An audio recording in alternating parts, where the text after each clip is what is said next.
ॐ श्रीं ह्रीं सरस्वत्यै नमः।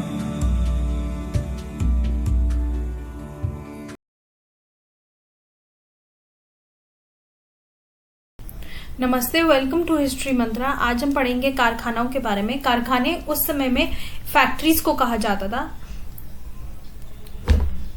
कारखाने उस समय में फैक्ट्रीज को कहा जाता था और इस समय में जो कारखाने थे उनकी तादाद बढ़ गई थी। कारखाने अगेन एक शॉर्ट नोट वाला टॉपिक है। शॉर्ट नोट में अक्सर पूछा जाता है इस टॉपिक को और पिछले 2-3 सालों से तो काफी बार पूछा जा रहा है। ठीक है, तो शुरुआत करते हैं। इंडियन टाउन्स में बड़े बड़े आर्टिस्टन्स छोटे छोटे गांव में रहने वाले आर्टिस्टन्स के साथ ट्रेडिंग करते रहते थे। इस तरह से कमर्शियल एक्टिविटीज में विस्तार के कारण लोकल सेंटर्स जो थे प्रोडक्शन के वो डेवलप हुए और कारखानों का सेटअप टाउन्स और सिटीज में हुआ। ऑब्वियसली बात है, टाउन्स और सिटीज में ही कारखाने सेटअप होते हैं। टाउन्स में कैसे, जो टाउन्स वो जो विलेज और सिटी को कनेक्ट करते हैं और सिटीज तो जो मेन सिटीज थी ही। कहा जाता है कि फिरोज शाह तुगलक के टाइम पे 56 कारखानों का उल्लेख मिलता है। कारखानों में होता क्या था, एक सुपरविजन करने के लिए एक सुपरिटेंडेंट होता था जिसकी स्टेटस एक गवर्नर की इक्विवेलेंट होती थी। मतलब कि कहा जाए तो गवर्नर हेड, एक किसी भी कारखाने का एक हेड होगा, उसके अंडर सारे लोग आते थे। ये जो कारखाने थे इनका मेजरली जो काम होता था वो राजा और उसकी सरकार के उपयोग में आने वाले माल को बनाने के लिए बनवाए गए थे, लेकिन बाद में ये आम जनता के लिए भी काम करने लग गए। जैसे लोकल लोगों की भी काम इन्होंने लेने शुरू कर दिए। आगे हम ऐसी कमर्शियल फील्ड्स के बारे में बात करेंगे जो कि जिनकी भारत में स्थापना हुई और विकास में अग्रदूत बने। मतलब इंडियन इंडस्ट्री की एस्टैब्लिशमेंट में और डेवलपमेंट में इन कारखानों का बहुत बड़ा सहयोग है।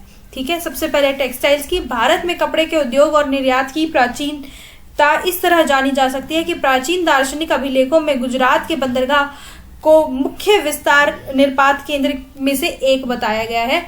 जो गुजरात पोर्ट है उसको एंशिएंट फिलोसोफर्स ने गुजरात पोर्ट, जिसे बरोच कहा गया है, उसे one of the main textile export centre माना गया है। और कुछ हिस्टोरियंस का ये भी मानना है कि भारत में ही टेक्सटाइल प्रिंटिंग की शुरुआत होती है। माना जाता है कि इंडियन ट्रेड क्लॉथ की प्रारंभिक विकास में साउथ ईस्ट एशिया, जो पूरा साउथ ईस्ट एशिया है, इसके ऊपर भी प्रभाव डालता है। स्टीम्ड टेक्सटाइल जैसे पटोला जो कि पठान से और अहमदाबाद से आती थी, और कॉटन जो कि विभिन्न रंगों में डाई किए जाते थे, गुजरात और कोरोमंडल कोस्ट से आती थी। जैसे कि हम कह सकते हैं कि हमारे यहाँ से काफी पुरानी तरीके की टेक्सटाइल प्रिंटिंग्स और टेक्सटाइल फैब्रिक्स हमें मिलते हैं। जैसे पटोला का इन्होंने एग्जांपल दिया है जो कि डबल इक्कत सिल्क होता है, जिसमें जो कि नेचुरली डाई किया जाता है, वो पठान से और अहमदाबाद से मिलती थी। दूसरा फिर डाइज जो कि गुजरात के बहुत फेमस थे, बंधेज या लहरिया आप जानते होंगे, वो गुजरात से और कोरोमंडल कोस्ट से आती थी। और मलेशियन रॉयल्टी को ये सब बहुत पसंद थी। और फिर फिलिपीन ट्रेडर्स को भी, वेल्दी ट्रेडर्स भी इसमें बहुत ज्यादा इंटरेस्टेड थे। काफी इन सब इंडियन टेक्सटाइल्स को सभी जगह काफी पसंद किया जाता था। कहने का मतलब ये है। Dutch east India company Malaysia का पटोला के कपड़े south east Asian local rulers को गिफ्ट में देते थे ताकि वो उनसे ट्रेडिंग कंसेशंस और कॉर्पोरेशंस जीत सके। तो जो डच ईस्ट इंडिया कंपनी के जो बड़े बड़े गवर्नर्स थे वो करते क्या थे कि वो लोकल ट्रेडर से कंसेशंस पाने के लिए और कॉर्पोरेशन पाने के लिए इंडिया का पटोला सिल्क का कपड़ा लोकल रूलर्स को गिफ्ट में दिया करते थे। दूसरा कलमकरी,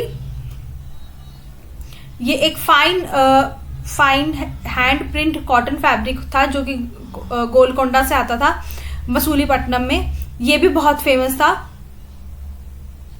जिसे गोलकोंडा में तैयार किया जाता था और मसूलीपट्टनम में लाया जाता था। डच और इंग्लिश मर्चेंट्स इसे इंडिया से ही खरीदना पसंद करते थे और 30% मार्जिन पे जाकर अपनी कंट्री में बेचते थे। मतलब 30% मार्जिन पे वहां जाकर बेचते थे और यहाँ पे कम में खरीदते थे।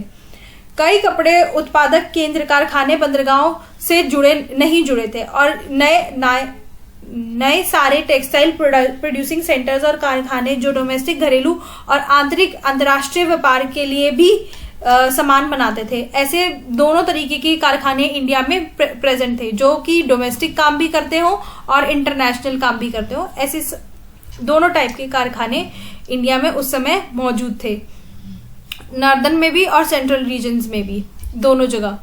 कश्मीर जो कि फेमस था अपने वुलन्स के लिए, बनारस, उज्जैन, इंदौर, पिथान, ये महाराष्ट्र में है पिथान, ये अपने सिल्क के लिए फेमस था और ब्रोकेड्स के लिए फेमस थे। राजस्थान ये पैटर्न डाइज के लिए फेमस था और पैटर्न्स के लिए फेमस था और डाइड क्लॉथ के लिए फेमस था, मतलब रंगे हुए कपड़ों के लिए, इनके लिए फेमस था राजस्थान एंड गुजरात, ये सब फेमस थे।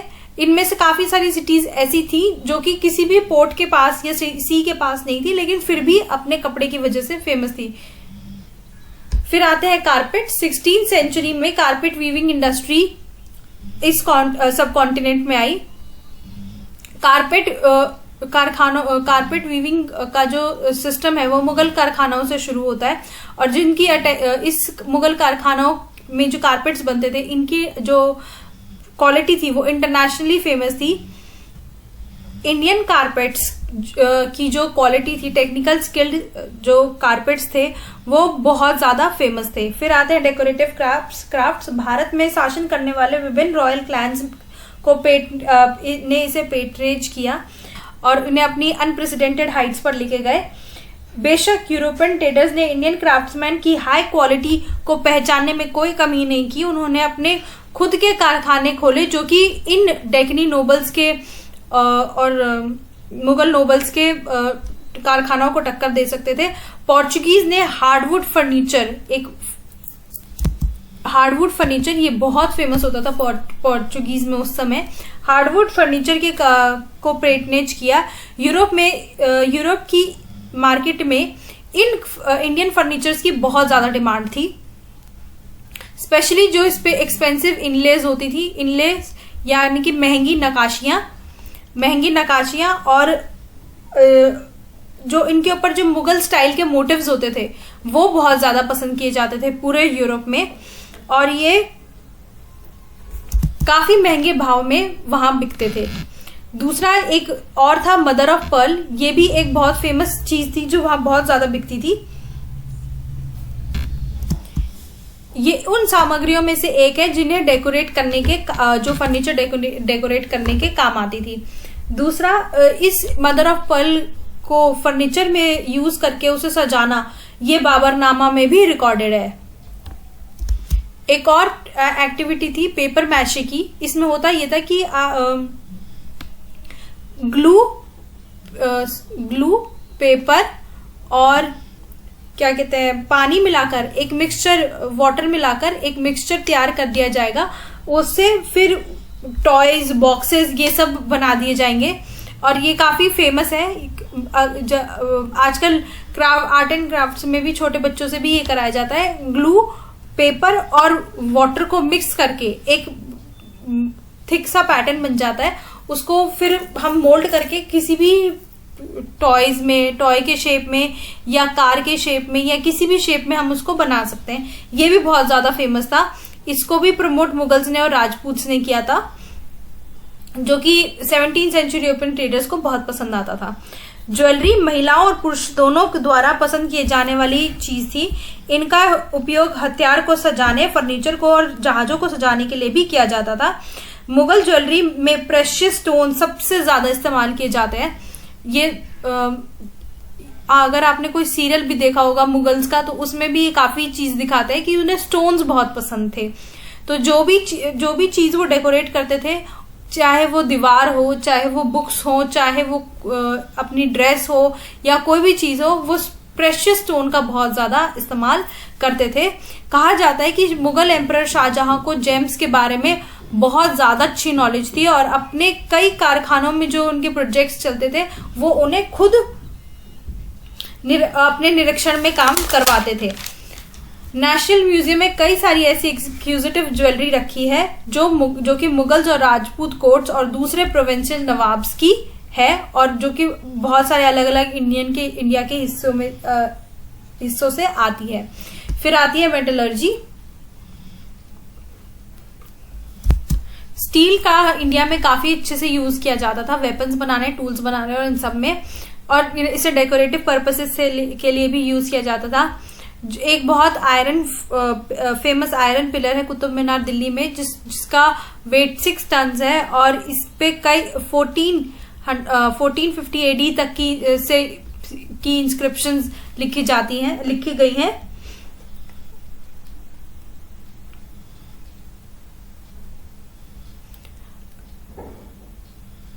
मेटल का इस्तेमाल कैनन्स बनाने में भी किया जाता था। एशिया की largest cannon factory Jaigarh Jaipur में थी। कैनन्स को प्रोड्यूस किया जाता था राजपूत के टाइम में, और ये इसका बहुत इंपॉर्टेंट रोल था ग्रोथ और consolidation of the Mughal regime में। फिर आते हैं नेवी, शिपिंग एंड नेवी। ये भी बहुत इंपॉर्टेंट टॉपिक है कारखानाओं के अंदर। इसमें हम मेजरली बात करेंगे उन शिपिंग पोर्ट्स की और नेवीज की जिनकी वजह से जो पूरा मुगल एम्पायर है वो अच्छे से कंसोलिडेट हो पाया, और कैसे शिपिंग ने ट्रेड में बहुत ज्यादा 4 चांद लगा दिए। कहा जाता है कि इंडियन ओशन पूरे वर्ल्ड में ऐसा ही एक मात्र ओशन है जो किसी कंट्री के नाम पर जिसका नाम रखा गया है। अकबर के टाइम में आईने अकबरी में ऐसा मेंशन किया गया है कि उस समय में 3000 वेसल्स थे रॉयल नेवी में। आईने अकबरी में, जो कि अकबर का बायोग्राफी जिसे अकबर की बायोग्राफी कहा जाता है, उसमें शिप बिल्डिंग और नेवी कंट्रोल के ऊपर काफी ज्यादा डिटेल में बात की गई है। उसमें सूरत के मर्चेंट्स के बारे में भी, बॉम्बे में जो मर्चेंट्स थे उनके बारे में भी, और यूरोपियन मर्चेंट्स के बारे में भी बात की गई है। बाद में जब मुगल्स का डिक्लाइन होता आ रहा था और जो इनकी लॉन्ग लास्टिंग प्रोस्पेरिटी थी वो जब खत्म होने लगी, क्योंकि उस समय में जो मुगल कारखाने थे या मुगल्स थे, वो जो उनके अगेंस्ट में ब्रिटिश ईस्ट इंडिया कंपनी के नोबल्स आ गए थे, वो उनके सामने टिक नहीं पा रहे थे। इस शार्प कंपटीशन की वजह से इनका मुगल का जो रिजर्व था, जो भी ट्रेजर्स थी इनके पास, जो भी सेविंग्स थी, वो खत्म होती आ रही थी। और अब अंत तक आते आते मुगल स्टेट पूरा कोलैप्स हो गया। जब ये मुगल सिस्टम कोलैप्स हुआ तो जो मुगल कारखानों में जो क्राफ्ट्समैन और वर्कर्स काम कर रहे थे, उन्होंने अपना सपोर्ट रीजनल किंगडम्स के पास जाकर पाया। मतलब जो मुगल कारखानों में जो काम कर रहे थे, और जब मुगल्स इनको पैटर्नेज करने में या संरक्षण देने में असमर्थ रहे, तो वो जाकर रीजनल पावर जैसे कि राजपूत, मराठा, अवध, बंगाल, इन सब के पास जाकर काम करने लग गए।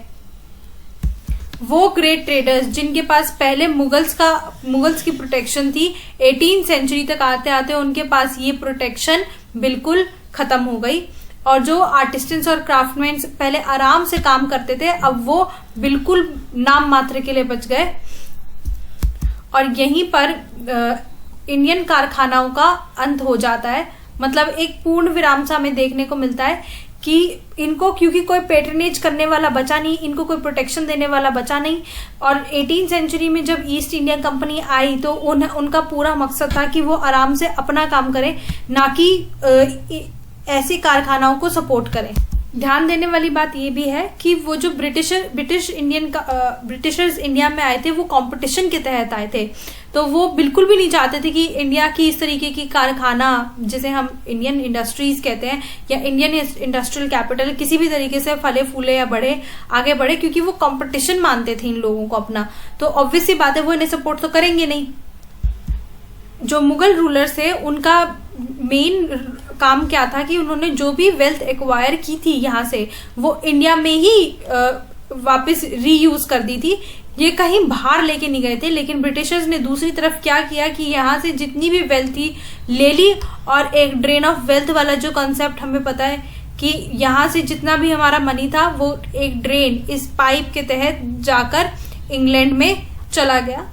इसी की वजह से ना कोई टेक्निकल फाइंडिंग्स हुई, ना कोई वेरिएशन हुई, ना कोई इम्प्रूवमेंट हुई कंट्री के अंदर, और हम यहाँ पर कारखानाओं का अंत देखते हैं। Thank you so much for watching.